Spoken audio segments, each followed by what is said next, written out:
কিভাবে পিণ্ডির জিঞ্জির ছিন্ন করেছি দিল্লির করতলে যাওয়ার জন্য নয় প্রিয় ভাইয়েরা আমার। বিজয় দিবসের অঙ্গীকার হবে ভারতের আগ্রাসনের বিরুদ্ধে দেশপ্রেমিক জনতার ঐক্য করতে হবে প্রিয় ভাইয়েরা আমার। আজ থেকে ভারতীয় সকল পণ্য শক্তভাবে বর্জন করতে হবে প্রিয় ভাইয়েরা আমার। ইতিমধ্যে আমরা তাদের অর্থনীতি আঘাত করেছি। এই ধারা যদি অব্যাহত থাকে আমরা চিকিৎসার জন্য যেতে হবে না, ভিক্ষার জন্য বাংলাদেশে আসতে হবে প্রিয় ভাইয়েরা আমার। ঢাকা মহানগর কর্তৃক আয়োজিত বিজয় দিবসের এই পতাকা র্যালি পূর্ব গণজমায়েতের সম্মানিত সভাপতি, ইসলামী আন্দোলন বাংলাদেশের কেন্দ্রীয় সহকারী মহাসচিব ও ঢাকা মহানগর দক্ষিণের সংগ্রামী সভাপতি জননেতা মাওলানা ইমতিয়াজ আলম, গণজমায়েতে উপস্থিত দায়িত্বশীল বৃন্দ এবং সমবেত সহযোদ্ধা ভাই ও বন্ধুগণ, আমরা সবাই জানি আজকে আমাদের মহান বিজয় দিবস।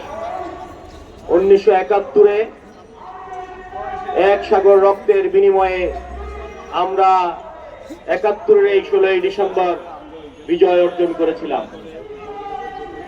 আমরা 1971-এ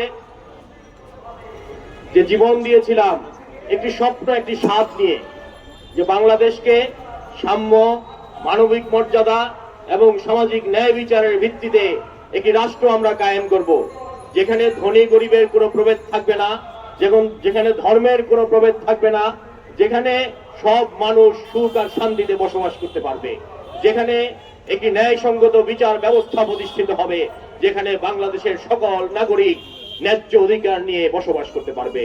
কিন্তু প্রিয় ভাইয়েরা আমার, 53 বছরেও আমাদের সেই স্বপ্ন স্বাদ বাস্তবায়িত হয় নাই। 71-এ যে বিজয় আমরা অর্জন করেছিলাম, 72-এই তা আমাদের কাছ থেকে কেড়ে নেওয়া হয়েছে। প্রিয় ভাইয়েরা আমার, 72-এ আমাদের উপর এমন একটা সংবিধান চাপিয়ে দেওয়া হয়েছে যেই সংবিধানের মৌল চেতনার সাথে এদেশের আপামর জনসাধারণের চিন্তা চেতনা, মানুষের সামাজিক কালচারের কোন সংযোগ নাই। সংযোগ নাই আমাদের ধর্মীয় আকীদা বিশ্বাসের। প্রিয় ভাইয়েরা আমার, 53 বছর একটি গোষ্ঠী পর্যায়ক্রমে এই দেশটাকে শাসনের নামে আমাদেরকে শোষণ করেছে। প্রিয় ভাইয়েরা আমার, 71-এ আমরা যে বিজয় অর্জন করেছিলাম, আমাদের পরে পৃথিবীতে যেসব দেশ স্বাধীনতা অর্জন করেছে তারা আজ আমাদেরকে ছাড়িয়ে গিয়েছে। প্রিয় ভাইয়েরা আমার, কেন আমরা পারি নাই? আমাদের এই বিপুল জনশক্তি থাকা সত্ত্বেও আমরা প্রতি বছর বিদেশ থেকে এত রেমিটেন্স আনি। আমাদের দেশে গার্মেন্টস এর কর্মীরা এত শ্রম দিয়ে বিদেশ থেকে অর্থ আনে, তারপরেও আমাদের রাষ্ট্রকে কেন আমরা আজ উন্নত করতে পারি নাই? প্রিয় ভাইয়েরা আমার, বুঝতে হবে যে এই 53 বছরে যারা আমাদেরকে শাসন করেছে তারা আমাদেরকে শাসন করে নাই, বরং তারা আমাদেরকে শোষণ করেছে, তারা আমাদের অর্থনীতিকে ধ্বংস করেছে, তারা আমাদের দেশের টাকা বিদেশে পাচার করেছে। প্রিয় ভাইয়েরা আমার, 71-এ জীবন দিয়ে যেই সাংবিধানিক প্রতিষ্ঠানগুলো আমরা সৃষ্টি করেছিলাম, এই 53 বছরে সেই সাংবিধানিক প্রতিষ্ঠানগুলোকে শক্তিশালী করার পরিবর্তে দলীয় আজ্ঞাবহ করা হয়েছে, ধ্বংস করা হয়েছে। প্রিয় ভাইয়েরা আমার, আজ এই বিজয় যদি আমরা আমাদের স্বাদ আর সাধ্য আমরা যদি অর্জন করতে চাই, এই বিজয়কে যদি আমরা উপভোগ করতে চাই, তাহলে আমাদেরকে এই 53 বছরের পর্যালোচনা করতে হবে।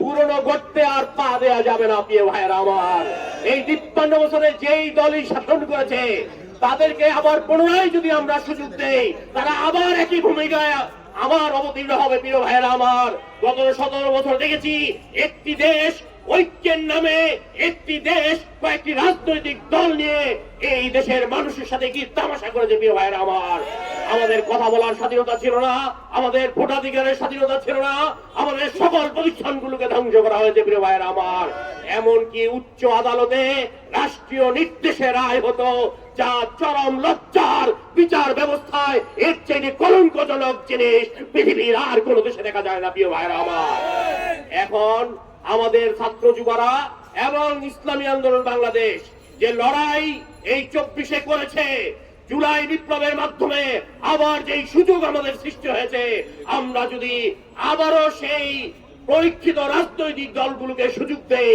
তাদের মিষ্টি কথায় আমরা ভুলে যাই, তাহলে আমাদের সেই অতীতের তিক্ত অভিজ্ঞতা আবার অর্জন করতে হবে, আমাদের স্বাধীনতা আবার ছিনিয়ে নেওয়া হবে।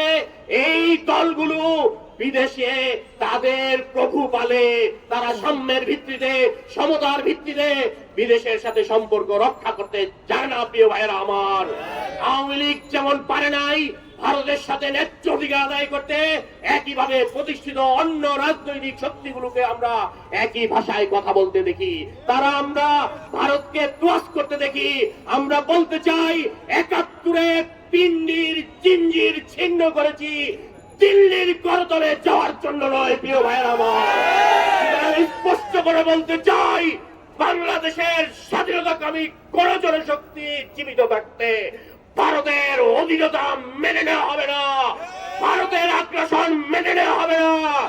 সুতরাং বিজয় দিবসের অঙ্গীকার হবে ভারতের আগ্রাসনের বিরুদ্ধে দেশপ্রেমিক জনতার ঐক্য করতে হবে। প্রিয় ভাইয়েরা আমার, আজ থেকে ভারতীয় সকল পণ্য শক্তভাবে বর্জন করতে হবে। প্রিয় ভাইয়েরা আমার, ইতিমধ্যে আমরা তাদের অর্থনীতিতে আঘাত করেছি, এই ধারা যদি অব্যাহত থাকে আমরা চিকিৎসার জন্য যেতে হবে না, ভিক্ষার জন্য বাংলাদেশে আসতে হবে। প্রিয় ভাইয়েরা আমার, আন্তর্জাতিক সকল সূচকে অল্প সময়ের ব্যবধানেই বাংলাদেশ দক্ষিণ এশিয়ার মধ্যে শ্রেষ্ঠ হবে ইনশাআল্লাহ।